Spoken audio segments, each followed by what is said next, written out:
Yeah, so my mom's Puerto Rican, my pops is black. Man, I grew up in a predominantly single-parent household. My mom's, Why is that? Why is that? Well, my mom and dad just weren't together when I was born, and when I started to come up, just didn't come around until I was 7. I met my pops when I was 7. Do you know why? Did he ever tell you why? No, I think it was just a thing where, my mom's was being a certain way, and dad was giving some pushback, and it was just a lot of moving parts to that. And then, so they never told me why, but I just took it for what it was. So I met him when I was 7, and then from there we built on a great relationship. I met my brother at that time too. I have an older brother. What up, Malik? And then I also have an older sister that I had obviously communicated with throughout my entire childhood. And then I have a younger sister on my mother's side who's going to be 23 years old tomorrow. Well, happy early born day. You know, what did moms do? So mom's was a customer service representative at Benjamin Moore and Company. That sounds so fucking professional. For real. You talking about the paint shit? The paint joint. But she worked obviously in corporate and worked in the customer service department. Okay, nice. So she would drive like roughly 45 minutes to and from work. So 2-hour commute just to get there and back. You know, when I look at myself, my daughter is going to be 18. But when she was 2, me and her mother separated. We got divorced. And I don't think she ever got a chance to really even understand what it was like for us to be together. Yeah. And I do believe that doesn't affect kids, in my opinion, as much as, say, you break up or divorce when you're, say, a teenager. Did you even know what was going on that you didn't have a mother and father living together? I thought it was, I didn't even, it was crazy, Pete, is that when I didn't know that there was a difference until I got to school. You know what I'm saying? I was just like, well, everybody must...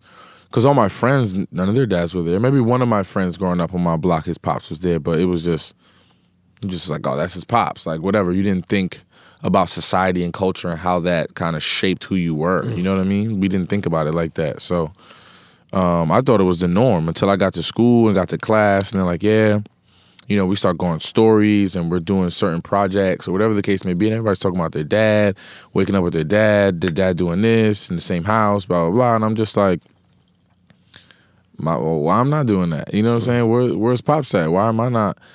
So I had a couple questions early on in life, but as you get older, you start to understand and go, oh, okay. I see. I see what happened. Did you ever feel like, a lot of kids get into trouble when they find out things like that?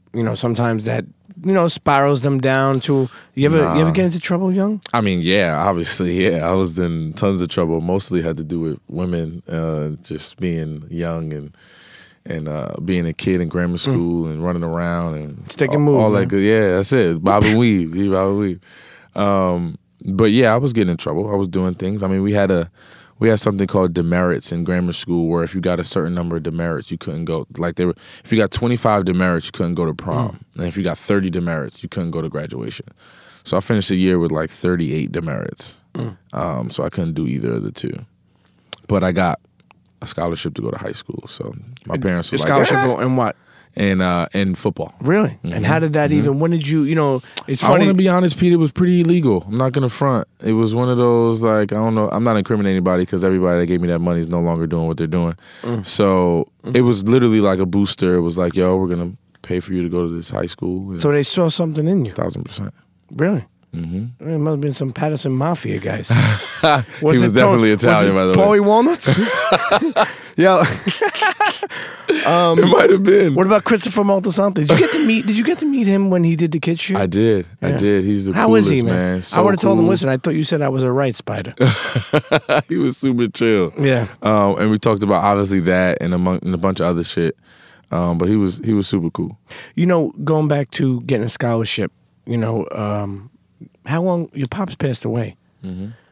When was that? Was that later on in life? Or? I was 20 years old. Okay, so we got some time for that. Yeah. So you get the scholarship, and mom's is happy, pops is happy?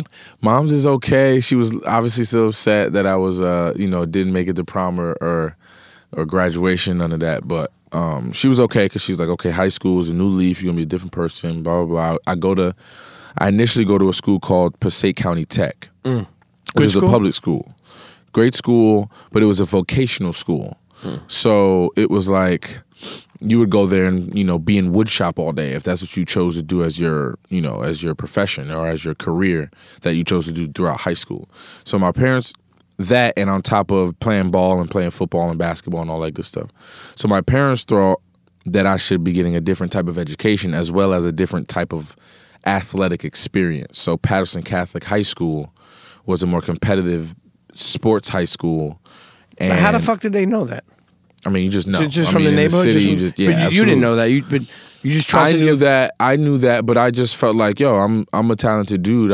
If I go to Passaic County Tech or Patterson Catholic, I'm gonna still figure it out and do what I need to do with my talent level. I'm gonna just put it out there and see what happens. Either way, whether I was there or whether I was over here, it's just a matter of how much better am I gonna get against this type of talent. And the education factor was on the back, on the backside of that. It was like a twofold kind of thing. Now, did you visit any schools, like, later on? Or going to college? Then? Yeah. Yeah, I visited Hofstra. I visited Clemson. I visited UMass, obviously. I visited, where else did I go? I went to the University of Virginia. What were, like, the scholarship visits like? Fun. You go there and you have the initial part is like you meet the coaches and they take you on a little tour and they take you around the campus and show you around and all that. It's not like He Got Game, right? I'm gonna plead the fifth on that one. Okay, thank you.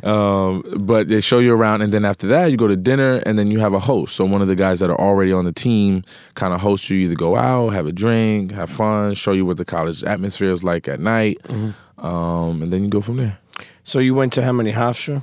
I went to Hofstra. I went to University of Virginia. I went to Clemson. I went to UMass. I think that was it. That was 4. And which one did you wind up picking? I ended up picking UMass, University of Massachusetts, mainly because, they were the only ones that they were the only ones that offered me a scholarship. Every other school brought me in for an unofficial visit. So there's all these little rules with NCAA. But UMass was the only one that gave me a scholarship, and the guy that coached there was from Paterson, New Jersey. And he was the one that came and kind of made sure I was good and brought me around and all that.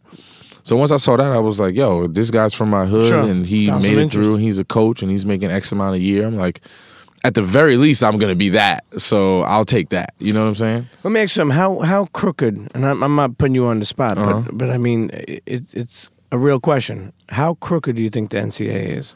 Oh, man. Extremely. I mean, if you look at it just from a financial standpoint alone, you're using these kids, right, that become personalities, especially over the past, 10 years now?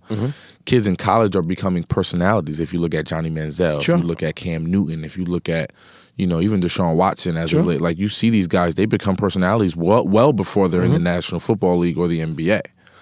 And you're selling product with these guys' numbers on them. They may not have their names, but if you're selling it within that year, and some of these are blatant, like some colleges, have a guy dabbing on a T-shirt, but it's not Cam Newton's number on it, but it's Cam Newton. You know what I mean? Like, so they're selling this product, but you're not getting anything for it. They're using your name and likeness, and it's pretty much boosting the entire economy for that specific college campus or for that specific program.